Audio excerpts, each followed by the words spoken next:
When I returned after the army to my group at the institute, I was in for a pleasant surprise. A lot of new girls, all of them beautiful.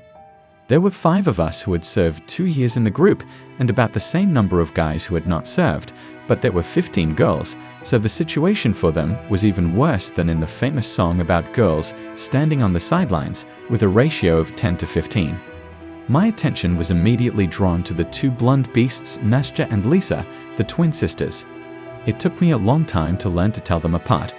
We were interesting to each other, always sat together in class, laughing and joking, and soon the teachers began to seat this trio, that is us, in different corners of the classroom or kicked all together. But we studied well, so there was no special repression. Gradually, we began to spend time together outside the institute as well. My friends thought that I was seeing both of them at the same time, and this was a constant subject of jokes, to which, however, neither I nor my identical-looking girlfriends reacted or were particularly indignant.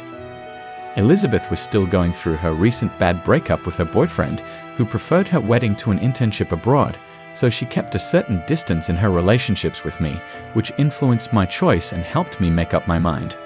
I started dating Nastya. As far as I understood, she too had gone through a difficult breakup, but earlier than her sister, and by the time I appeared in the group, had already been free for many months, and the psychic wounds, if there was any, have long since healed.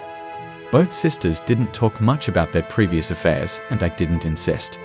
When you're 22 years old, you have your whole life in front of you, and the tiny past is irrelevant.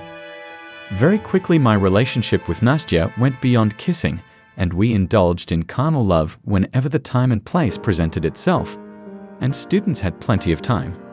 As for the place, we had to be creative. Sometimes we simply asked Lisa not to look in our direction. Students, even former students, would understand me. I do not know what changes were going on in Lisa's soul at the sight of our unbridled happiness, but gradually I noticed that her attitude toward me was changing. It was still friendly, but the subtext has changed. Some whimsical, half-joking, half-serious hints and demands to pay more attention to her appeared. Sometimes it was hard to talk to her. Every word caused an avalanche of retaliatory banter. I didn't pay too much attention to this. But one day Lisa got sick. A winter session was approaching. I closed all my work on time with the help of normal male relations with the teachers and a lot of bottles of cognac to confirm these relations.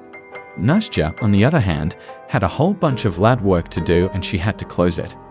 I, on the other hand, was free and was going to get more sleep in the morning. At that moment, I was just about to leave the sisters to go home. Nastya was in the shower after our physical exercise, and I was about to run away because the girls' parents were about to return from work. Not that I was ashamed of them, no. We had a great relationship. They were already looking at me as a future son-in-law, but once again flicker in their face did not want to. Lisa walked me to the door, and we had a strange conversation. She invited me to come to her to show me her new purchases. And Lisa smiled slyly, winked at me, kissed me on the cheek, and jokingly pushed me out the door.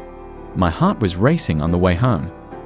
I knew exactly what we were going to do if I came in tomorrow.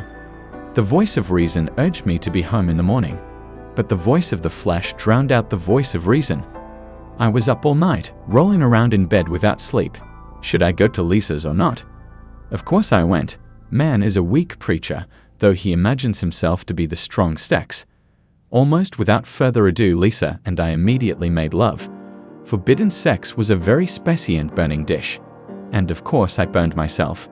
In the midst of our somersaults, Nastya came into the apartment and looked at me and Lisa with eyes as round as plates. But we were no longer able to stop. The relationship naturally came to an end. New ones in that triangle were impossible. There was no hatred. There were a lot of tears and reproaches, though outwardly we remained friends. I don't know if Lisa set it all up or if it just happened, but it didn't matter. Gradually our roads diverged. My sisters got married one after the other, I got married too, and we stopped keeping in touch. Do I regret what happened? No. It's a good thing it happened at the beginning of the relationship. What if it had happened after a few years of marriage? How would we have gotten on with our lives? How can you even live with an exact copy of your wife constantly rolling around in front of your eyes? I don't regret it. As it happened, it happened. Also, that one time with Lisa was special. I never felt such strong emotions again. Cheating does not always have the same consequences. It seems to me that the consequences of adultery unfold differently in each family. I want to share my story with someone, so please don't judge me harshly, but it's up to you. My husband and I were married when we were 18. Big love, the spark, the romance, it all seriously turned my head. Seemed to live for ourselves at first, built a career, had a normal relationship with love and understanding. After 2 years, my daughter was born, but there were no difficulties. Financially, everything was fine. He inherited his father's business.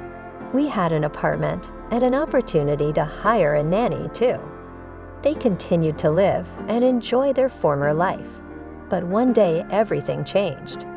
When I was in a store with a 1-year-old baby, I saw my husband kissing another woman. I didn't make a scandal right there. I didn't even approach, but there were serious conversations at home. He admitted that he had promised his new girlfriend a mountain of gold, but he was not going to fulfill it. He begged me to forgive him, to keep the family together, at least for the sake of Ellie, his daughter, and I agreed. There was nothing to lose anyway. I made him promise that there would be no more cheating. But then his mistress showed up and told me she was pregnant. It was a shock to both of us. My husband offered to let me have their child together. I refused. I had no business raising other people's children and ruining my life. But it turned out to be a mistake. It was as if my husband had been replaced, constant scandals, shouting, and insults. Then he apologized and swore that it was the last time, but it happened again and again. Once my husband raised his hand at me when I yelled at him. The scandal was over the baby again.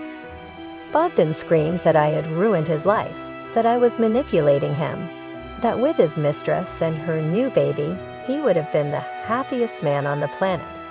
It was very frustrating, so I filed for divorce. First, he begged to get his papers back. Then he defiantly moved in with his new girlfriend. Later, he threatened and moved back into the apartment. I didn't understand where these changes and mood swings were coming from. I decided to take matters into my own hands, as it turned out not for nothing. My spouse, playing the role of a caring husband and father, at the same time he pulled some kind of stunt. He wanted to steal my apartment and my parents' business. And his new sweetheart was an accomplice in this affair. In short, they were arrested. And I am glad that I prevented the consequences in time.